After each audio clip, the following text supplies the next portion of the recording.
Hi అండి, welcome to Anuradha kitchen. ఈరోజు నేను అటుకులతో లడ్డు తయారు చేస్తున్నానండి. పావు కేజీ అటుకులు తీసుకున్నాను. మిక్సీలో వేసుకుని పౌడర్ కింద తయారు చేసుకోవాలి. మిక్సీ జార్లోకి ఇలాగా అటుకులు వేసుకుని పౌడర్ కింద రెడీ అయిన అటుకులు చూడండి ఇలా రెడీ అవ్వాలి. పలుకులు కానీ ఏమి లేకుండా ఉండాలి, మెత్తగా ఉండాలండి పౌడరు.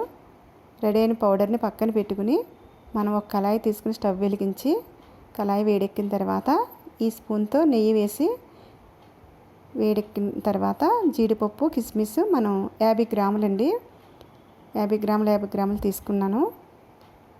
మీరు ఇంకా ఎక్కువ కావాలని తీసుకోవచ్చండి, టేస్ట్ ఉంటాయి. చిన్న పలుకుల కింద కూడా చేసుకుని జీడిపప్పుని వేయించవచ్చండి. ఇవి కలర్ వచ్చేంత వరకు వేగిన తర్వాత ఒక కప్పులోకి తీసుకోవాలండి. మనం అలా 5 మినిట్స్ అయిన తర్వాత కలర్ వచ్చినాయి కదా, ఒక బౌల్లో తీసుకుందామండి. ఇప్పుడు మనం కొబ్బరి తురుము తీసుకోవాలండి. పావు కేజీలో సగం తీసుకోవాలండి కొబ్బరి. మన ఇష్టం అండి, ఇంకా తక్కువ తీసుకోవచ్చు, ఇంకా ఎక్కువ తీసుకునే టేస్ట్ ఉంటుందండి. ఇలా వేగిన తర్వాత ఈ కలర్ వచ్చిన తర్వాత కప్పులోకి తీసుకుందాం. 2 మినిట్స్ పడుతుందండి ఈ కలర్ రావడానికి. ఇప్పుడు బెల్లం పావు కిలో అటుకులకి పావు కిలో బెల్లం తీసుకున్నాను. ఎందుకంటే కొబ్బరి తురుము కూడా ఉంది కదండి, అందుకని బెల్లం పావు కిలో తీసుకోవాలి. ఇది గట్టి బెల్లం, అందుకు వాటర్ని 1.5 స్పూన్ వాటర్ యాడ్ చేశాను. మెత్తని బెల్లం అనుకోండి, వాటర్ వేయకుండానే వేడికి కరిగిపోతుంది. ఈ పలుకులన్నీ కరిగేలాగా కలుపుకుంటూ ఉండాలి కరిగేంత వరకును. కరిగిన తర్వాత మనకి పైకి బబుల్స్ వస్తుంటాయండి. ఇప్పుడు మనం నెయ్యిని యాడ్ చేద్దాము. నెయ్యి యాడ్ చేయడం వల్ల లడ్డు టేస్ట్ వస్తూ ఉంటుంది. పాకంలో యాడ్ చేసుకుంటానండి. ఈ స్పూన్తో ఒక స్పూన్ తీసుకున్నాను. ఇలా కలుపుకుంటూ ఉండాలి, అడుగు అంటుకోకుండా పాకం కలుపుకుంటూ ఉండాలండి. నాకు ఈ పాకం అవ్వడానికి 15 మినిట్స్ పెట్టిందండి, ఈ పలుకులన్నీ కరగడానికి. మనం వేయించుకున్న కొబ్బరిని కూడా యాడ్ చేసుకోవాలి. ఖర్జూరం కూడా 50 గ్రామ్స్ తీసుకుంటే బాగుంటుంది. చిన్న చిన్న ముక్కల కింద చేసుకుంటే పాకంలో వేసేసుకోవాలండి. మనం ముందుగా వేయించుకున్నాం కదండి జీడిపప్పు కిస్మిస్ కూడా యాడ్ చేసుకోవాలి పాకంలో. సగం పాకంలో వేసుకోవాలి, తర్వాత పౌడర్ తర్వాత వేసుకోవాలండి మిగతావి.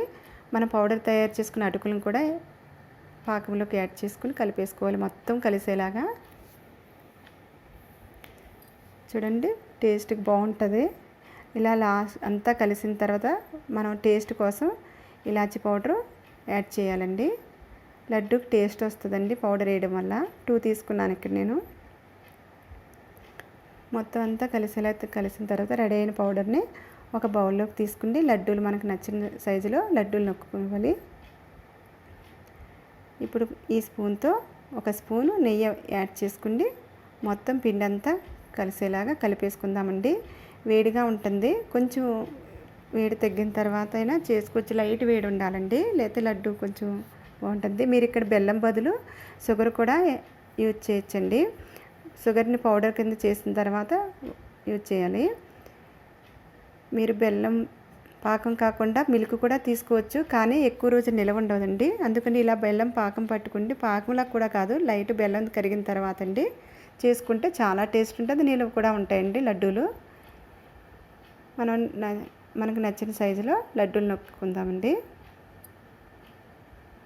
ఇలా నొక్కున్న తర్వాత మీకు ఈ వీడియో కనుక నచ్చినట్లయితే నా ఛానల్కి సబ్స్క్రైబ్ చేసి, లైక్ చేసి, షేర్ చేసి మీకు తెలిసిన వారందరికీ షేర్ చేయండి. మీరు కూడా ట్రై చేయండి, నాకు కామెంట్స్లో తెలియచేయండి. Thank you. రెడీ అండి, అటుకులతో లడ్డూలు రెడీ.